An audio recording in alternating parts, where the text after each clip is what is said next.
जय जय श्री राधे श्याम। कैसे हैं आप लोग? पूर्ण विश्वास है बहुत ही कुशल मंगल होंगे और उतने ही कुशल मंगल ढंग से आप लोगों का अध्ययन भी चल रहा होगा। आज की क्लास शुरू करें उससे पहले आप आज की क्लास का उद्देश्य जान लीजिए।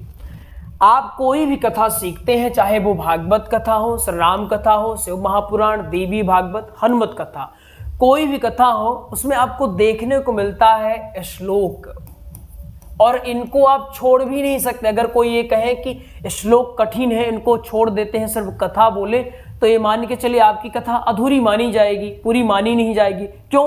क्योंकि श्लोक क्या होते हैं? आत्मा होते हैं कोई भी कथा के, कोई भी शास्त्र या पुराण के। ठीक, आत्मा के बिना आप कैसे कल्पना कर सकते हैं कि हम बढ़िया से कथा करेंगे? इसका अर्थ क्या हुआ? श्लोक आपको अवश्य बोलना है।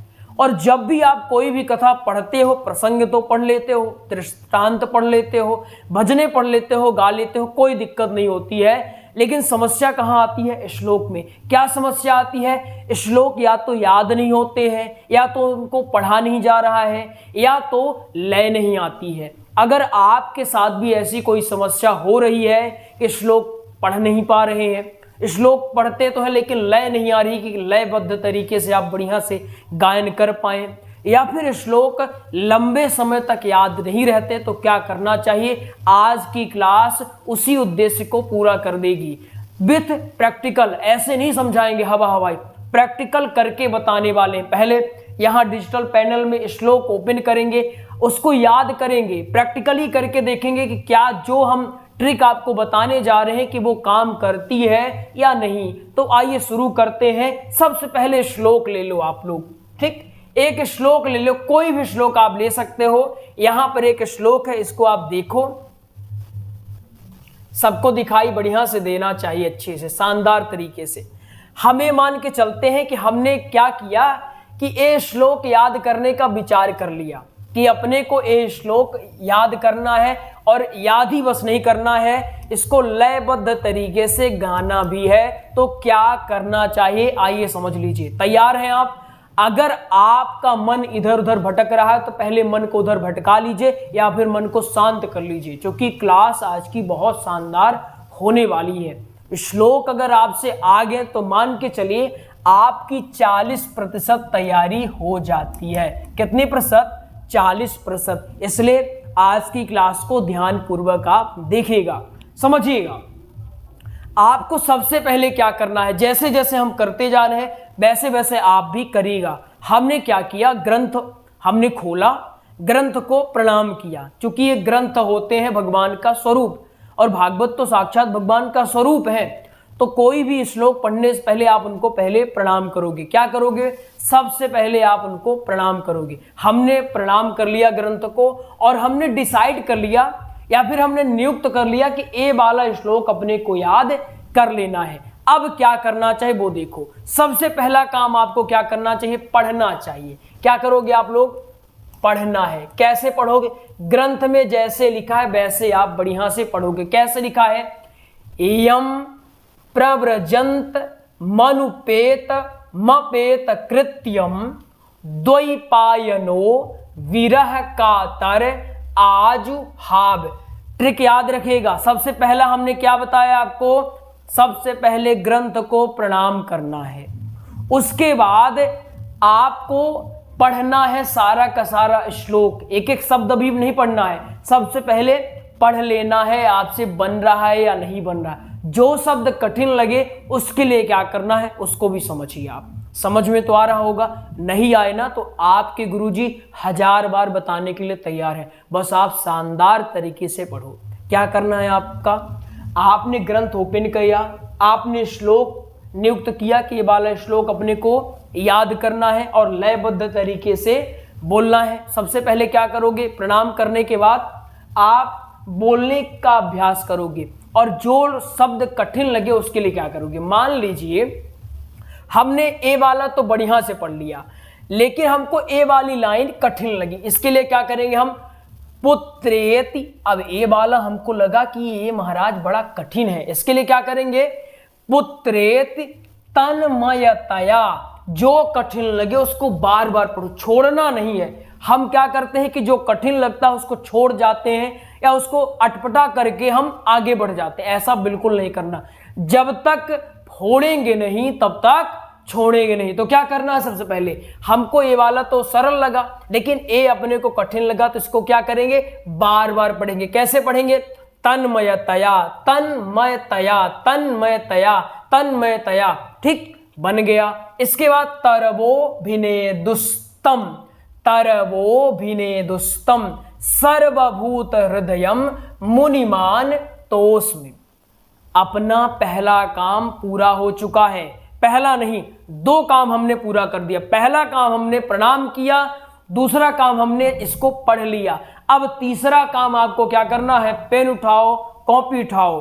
क्या करोगे, ऐसे कोई सादे पन्ने वाली उठाना, ऐसे कोरे कागज वाली कोई भी कॉपी उठाओ और पेन उठाओ और लिखने का काम शुरू कर दो। ये मत सोचना अरे गुरुजी ये तो छोटी बात है क्यों बता रहे हो, अरे बहुत बड़ी बात है। अगर समझ में आ गई बात तो बहुत बड़ी बात है, समझ में नहीं आई तो फिर ऊपर ऊपर ही जाएगा। ठीक है ना। तो जिनको याद करना है वो शानदार तरीके से देखो। क्या करोगे आप, आपने इनको एक एक शब्द पढ़ लिया, अब आप इसको लिखने का अभ्यास करो। ठीक है ना। बिना लिखे कभी भी श्लोकों को याद करने की कोशिश मत करना। लिखने से फायदा क्या होता है वो समझिए। देखिए क्या होता है, जैसे हम एक एक शब्द लिखेंगे कॉपी में तो उसके साथ हम कुछ समय गुजारेंगे, और जब समय गुजारेंगे तो दोस्ती हमारी और भी ज्यादा पक्की हो जाएगी। इसलिए कोई भी चीज आपको याद करनी है लिख लिख कर याद करो। इसको आप श्लोक बस में नहीं, इस ट्रिक को आप कहीं भी यूज कर सकते हो। प्रसंग अगर कोई याद नहीं हो रहा है, पहले पढ़ो, उसके बाद उसको लिख लो आप आराम से, और टाइम दे करके आराम से लिखो और फिर उसके बाद पढ़ो। आपने 3 काम कर लिया, पहला प्रणाम, दूसरा एक एक शब्द पढ़ना, तीसरा आपने कॉपी में लिख लिया। आज के बाद श्लोक ऐसे ही याद करना। ठीक, अब आप चौथा काम क्या करो, जैसे ही आपका लिख गया उसके बाद आप ये देखो कि आपसे कौन सा शब्द है जो नहीं बन पा रहा है। जैसे हमने देखा कि हमसे तो मुनिमान तोस्मि नहीं बन रहा है, इसको आप क्या करो, अंडरलाइन ऐसे कर लो। जैसे हमने यहां अंडरलाइन कर दिया, एक अंडरलाइन इसको ऐसे कर दो कि ये वाला कठिन है, ये नहीं बन रहा। फिर देखा है आपने कि आपसे विरह कातर भी नहीं बन रहा है, उसको भी आपने अंडरलाइन कर दिया। ठीक है ना। अब आपको जो 5वां काम है वो क्या करना है, 5वां काम आप जो जो कठिन है उसको आप इतना पढ़ो कि वो आपको सरल लगने लगे। समझ में आ रही बात, प्रैक्टिकल करके आपको सब समझा रहे हैं। जैसे देखो हमने क्या किया, हमने पहला काम इसको प्रणाम करने का कर लिया, वो डन हो गया। दूसरा काम पढ़ने का भी हमने कंप्लीट कर लिया। तीसरा काम हमने क्या किया, इसको लिख लीजिए कहीं पर, नहीं फिर भटकते रह जाएंगे, कोई नहीं बताता है ना। सब रखते हैं, सबके पास होता है, लेकिन पूछने जाओ तो कोई नहीं बताता है। छोटी बात ही कभी कभी बहुत बवाल कर देती है। बात समझ में आ रही है ना, कोई बताएगा नहीं, बता रहे हैं आपको, उसको लिखिए, समझिए, जीवन में उतारिए। क्या करेंगे आप तीसरा काम लिखने का कर लिया। चौथा काम आपने क्या किया, आपने देखा कि जो आपको कठिन लग रहा है उसको आपने अंडरलाइन किया। क्या किया, अंडरलाइन कर लिया। हमने माना कि हमसे ए नहीं बन रहा है, ए नहीं बन रहा, इनको हमने ऐसे गोला भी लगा सकते हो आप। ठीक, ऐसे गोला लगा दो। आज के बाद क्या करना, ऐसे याद करना, और याद हो जाए तो कमेंट में आके बताना गुरुजी हमको याद हो गया, और अगर याद ना हो तो भी आके बताना गुरुजी आपकी मेहनत बेकार हुई, आपने जो बताया था वो ट्रिक काम नहीं करी। लेकिन याद रखना, अगर ईमानदारी से आप ये चीजें करते हो तो ऐसा हो ही नहीं सकता कि आपको श्लोक याद ना हो, आपसे श्लोक बने नहीं। ठीक है ना, बात समझ में आ रही है। अब आपने जब अंडरलाइन कर लिया, अब आपको 5वां काम क्या करना है, जो कठिन आपको लगा या फिर जिनको आपने अंडरलाइन किया है बस उनको पढ़ना है। ठीक, अभी लय में ध्यान नहीं देना, लय सबसे लास्ट का काम होगा। 6ठा काम आपको क्या करना है, अब आपसे दोस्ती बढ़िया से हो गई है, अब आप क्या करो, ऐसी उंगली रखो जैसे आपने इसमें उंगली रखा। एक क्या लिखा हो, सोचना न पड़े, क्या लिखा है, यम, फिर प्रवर्जंत मनुपेत मपेत कृत्यम आजु हाव मुनिमान तोस्मि सर्वभूत हृदयम। ठीक, तन्मयतया पुत्रेत विरह कातर द्वैपायनो। ऐसे ही आप कहीं भी उंगली रखो, अगर बन रहा है तो बधाई हो, आपकी दोस्ती श्लोकों से हो चुकी है। बात समझ में आ गई है। उसके बाद आप प्रयास करो लय लाने की। लय कैसे आएगी? लय 2-3 तरह से आ सकती है, या तो आपका बैकग्राउंड म्यूजिकल वाला हो, या तो आप सुन सुन करके। हम प्रत्येक रविवार लाते हैं श्लोक की सीरीज, उसको आप सुना करो। इसको आप सुनकर ही तैयार कर पाओगे लय को। उसके लिए आप बढ़िया से सुनो, ठीक, और सुन करके बोलने का अभ्यास करो, या फिर खुद से लय बनाने का अभ्यास करो। जैसे आपने लय इसमें कैसे बनाया? यम प्रव्रजन्तमनुपेतमपेत कृत्यम द्वैपायनो विरह कातरया जुहाव पुत्रेति तन्मयतया तरबोभिनेदुस्तं सर्वभूत हृदयं मुनिमानतोस्मि। आपने रिकॉर्ड किया, आपको लगा कि अभी उतना मजा नहीं आया गुरुजी, एक बार और प्रयास करिए, लेकिन रिकॉर्ड करते जाइएगा। याद रखिएगा, जो भी लय आपको बनानी है उसको रिकॉर्ड अवश्य करिएगा, ठीक।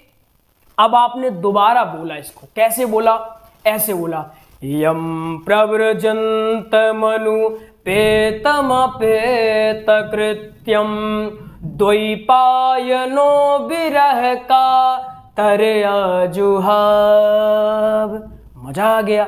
इसके बाद पुत्रेति तन्मयतया तरबोभिनेदुस्तं सर्वभूत हृदयं मुनिमानतोस्मि। आपने देखा दोबारा वाली जो लय थी वो तो शानदार हो गई।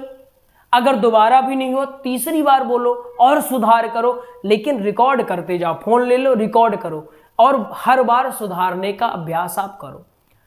आपने क्या क्या काम कर लिया? श्लोक अब आप देखोगे कि बहुत आसान हो जाएंगे।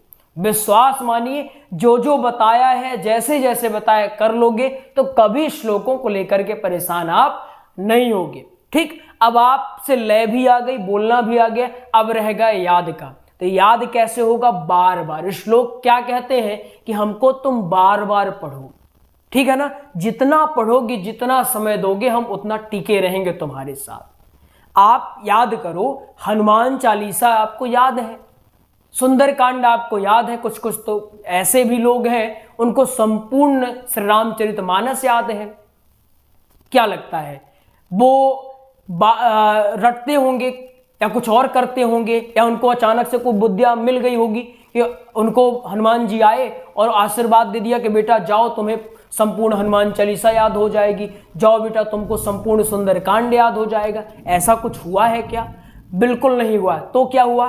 बार बार उनने पढ़ा है, बार बार उनने सुना है, इससे वो क्या हुआ? उनके मन में, उनके दिमाग में वो छप टाइप का गया है। इसका मतलब क्या हुआ? इस श्लोक को अगर आप चाहते हैं याद करना तो निरंतर पढ़िए, एक दिन भी छोड़ना नहीं है। आपने इसको पढ़ा, फिर सेकंड श्लोक आपने पढ़ा, जब भी आप सेकंड वाला पढ़ोगे तो इसको अवश्य पढ़ोगे। बार बार निरंतर पढ़ना ही श्लोक याद करने की एक सीढ़ी है। अगर आप निरंतर पढ़ते हैं, बार बार पढ़ते हैं, श्लोक भूल ही नहीं सकते हैं।